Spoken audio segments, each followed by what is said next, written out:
Les caractères ou les mœurs de ce siècle. Jean de la Bruyère. Livre 15.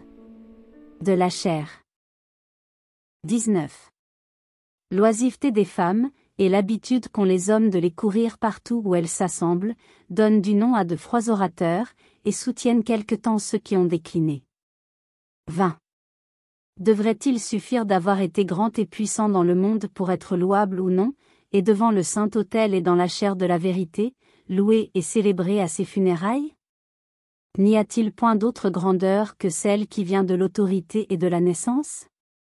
Pourquoi n'est-il pas établi de faire publiquement le panégyrique d'un homme qui a excellé pendant sa vie dans la bonté, dans l'équité, dans la douceur, dans la fidélité, dans la piété? Ce qu'on appelle une oraison funèbre n'est aujourd'hui bien reçu du plus grand nombre des auditeurs, qu'à mesure qu'elle s'éloigne davantage du discours chrétien, ou si vous l'aimez mieux ainsi, qu'elle approche de plus près d'un éloge profane.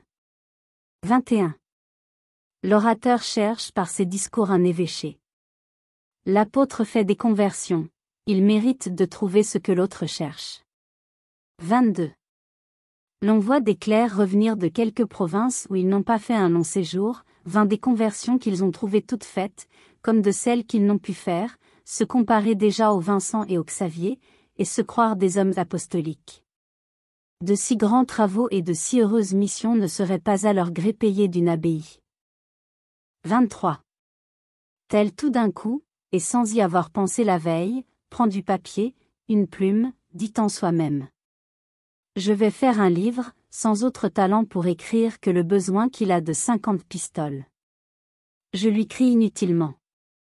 Prenez une scie, Dioscore, sciez, ou bien tournez, ou faites une jante de roue, vous aurez votre salaire. Il n'a point fait l'apprentissage de tous ces métiers. Copiez donc, transcrivez, soyez au plus correcteur d'imprimerie, n'écrivez point. Il veut écrire et faire imprimer, et parce qu'on n'envoie pas à l'imprimeur un cahier blanc, il le barbouille de ce qui lui plaît. Il écrirait volontiers que la Seine coule à Paris, qu'il y a 7 jours dans la semaine, ou que le temps est à la pluie. Et comme ce discours n'est ni contre la religion ni contre l'État, et qu'il ne fera point d'autre désordre dans le public que de lui gâter le goût et l'accoutumer aux choses fades et insipides, il passe à l'examen, il est imprimé, et à la honte du siècle, comme pour l'humiliation des bons auteurs, réimprimé. De même un homme dit en son cœur. Je prêcherai, et il prêche. Le voilà en chair, sans autre talent ni vocation que le besoin d'un bénéfice. 24. Un clerc mondain ou irréligieux, s'il monte en chair, est déclamateur. Il y a au contraire des hommes saints, et dont le seul caractère est efficace pour la persuasion.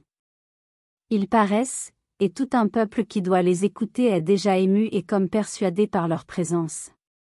Le discours qu'ils vont prononcer fera le reste. 25. L. de Meaux et le P. Bourdaloue me rappellent Démosthène et Cicéron. Tous deux, maîtres dans l'éloquence de la chair, ont eu le destin des grands modèles. L'un a fait de mauvais censeurs, l'autre de mauvais copistes. 26. L'éloquence de la chair, en ce qui entre d'humain et du talent de l'orateur, est cachée, connue de peu de personnes et d'une difficile exécution. Quel art en ce genre pour plaire en persuadant? Il faut marcher par des chemins battus, dire ce qui a été dit, et ce que l'on prévoit que vous allez dire. Les matières sont grandes, mais usées et triviales. Les principes sûrs, mais dont les auditeurs pénètrent les conclusions d'une seule vue. Il y a entre des sujets qui sont sublimes. Mais qui peut traiter le sublime? Il y a des mystères que l'on doit expliquer, et qui s'expliquent mieux par une leçon de l'école que par un discours oratoire. La morale même de la chair, qui comprend une matière aussi vaste et aussi diversifiée que le sont les mœurs des hommes, roule sur les mêmes pivots, retrace les mêmes images, et se prescrit des bornes bien plus étroites que la satire. Après l'invective commune contre les honneurs, les richesses et le plaisir, il ne reste plus à l'orateur qu'à courir à la fin de son discours et à congédier l'assemblée. Si quelquefois on pleure, si on est ému, après avoir fait attention au génie et au caractère de ceux qui font pleurer, peut-être conviendra-t-on que c'est la matière qui se prêche elle-même, et notre intérêt le plus capital qui se fait sentir. Que c'est moins une véritable éloquence que la ferme poitrine du missionnaire qui nous ébranle et qui cause en nous ces mouvements. Enfin, le prédicateur n'est point soutenu, comme l'avocat, par des faits toujours nouveaux, par de différents événements, par des aventures inouïes. Il ne s'exerce point sur les questions douteuses, il ne fait point valoir les violentes conjectures et les présomptions, toutes choses néanmoins qui élèvent le génie, lui donnent de la force et de l'étendue, et qui contraignent bien moins l'éloquence qu'elle ne la fixe et ne la dirige. Il doit au contraire tirer son discours d'une source commune, et où tout le monde puise. Et s'il s'écarte de ces lieux communs, il n'est plus populaire, il est abstrait ou déclamateur, il ne prêche plus l'Évangile. Il n'a besoin que d'une noble simplicité, mais il faut l'atteindre, talent rare, et qui passe les forces du commun des hommes. Ce qu'ils ont de génie, d'imagination, d'érudition et de mémoire, ne leur sert souvent qu'à s'en éloigner. La fonction de l'avocat est pénible, laborieuse, et suppose, dans celui qui l'exerce, un riche fonds et de grandes ressources. Il n'est pas seulement chargé, comme le prédicateur, d'un certain nombre d'oraisons composées avec loisir, récitées de mémoire, avec autorité, sans contradicteur, et qui, avec de médiocres changements, lui font honneur plus d'une fois. Il prononce de graves plaidoyers devant des juges qui peuvent lui imposer silence, et contre des adversaires qui l'interrompent. Il doit être prêt sur la réplique. Il parle en un même jour, dans divers tribunaux, de différentes affaires. Sa maison n'est pas pour lui un lieu de repos et de retraite, ni un asile contre les plaideurs. Elle est ouverte à tous ceux qui viennent l'accabler de leurs questions et de leurs doutes. Il ne se met pas au lit, on ne l'essuie point, on ne lui prépare point des rafraîchissements. Il ne se fait point dans sa chambre un concours de monde de tous les états et de tous les sexes, pour le féliciter sur l'agrément et sur la politesse de son langage, lui remettre l'esprit sur un endroit où il a couru risque de demeurer court, ou sur un scrupule qu'il a sur le chevet d'avoir plaidé moins vivement qu'à l'ordinaire. Il se délasse d'un long discours par de plus longs écrits, il ne fait que changer de travaux et de fatigues. J'ose dire qu'il est dans son genre ce qu'étaient dans le leur les premiers hommes apostoliques. Quand on a ainsi distingué l'éloquence du barreau de la fonction de l'avocat, et l'éloquence de la chaire du ministère du prédicateur, on croit voir qu'il est plus aisé de prêcher que de plaider, et plus difficile de bien prêcher que de bien plaider. 27. Quel avantage n'a pas un discours prononcé sur un ouvrage qui est écrit?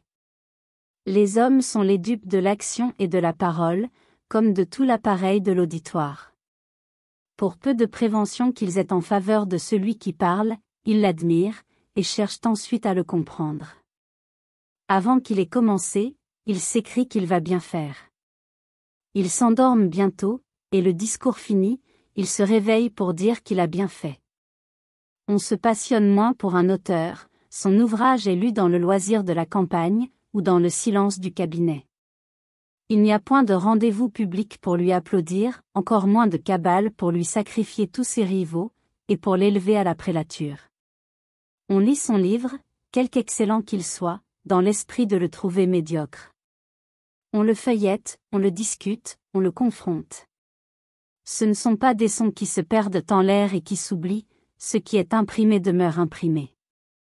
On l'attend quelquefois plusieurs jours avant l'impression pour le décrier, et le plaisir le plus délicat que l'on en tire vient de la critique qu'on en fait.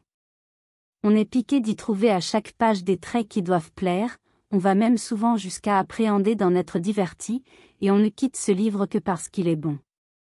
Tout le monde ne se donne pas pour orateur.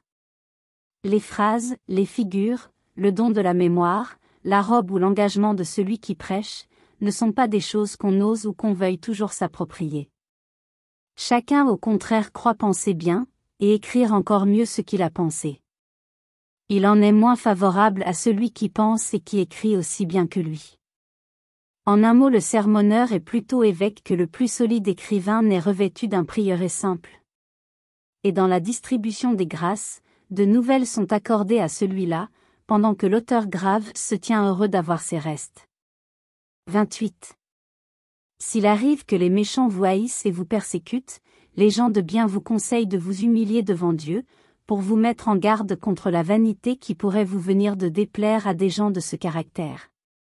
De même si certains hommes, sujets à se récrier sur le médiocre, désapprouvent un ouvrage que vous aurez écrit, ou un discours que vous venez de prononcer en public, soit au barreau, soit dans la chaire, ou ailleurs, humiliez-vous. On ne peut guère être exposé à une tentation d'orgueil plus délicate et plus prochaine. 29. Il me semble qu'un prédicateur devrait faire choix dans chaque discours d'une vérité unique, mais capitale, terrible ou instructive, la manier à fond et l'épuiser. Abandonner toutes ces divisions si recherchées, si retournées, si remaniées et si différenciées. Ne point supposer ce qui est faux, je veux dire que le grand ou le beau monde c'est sa religion et ses devoirs.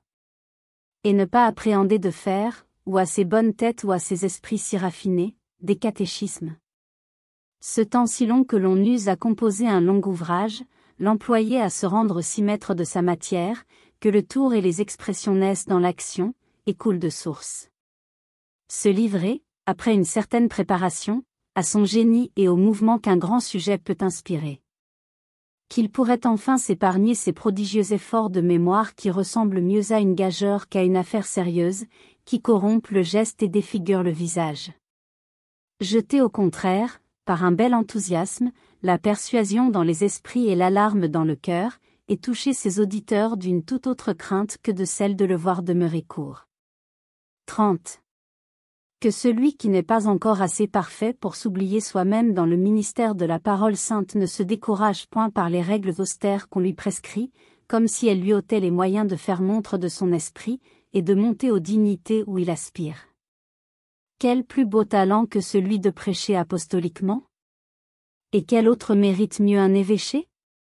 Fénelon en était-il indigne? Aurait-il pu échapper au choix du prince que par un autre choix? Merci d'avoir écouté cette vidéo. Si cette vidéo vous a plu, vous pouvez vous abonner gratuitement à la chaîne Coin Livre Audio. N'oubliez pas de liker avec le pouce vers le haut. Vous pouvez aussi me laisser un commentaire. À bientôt.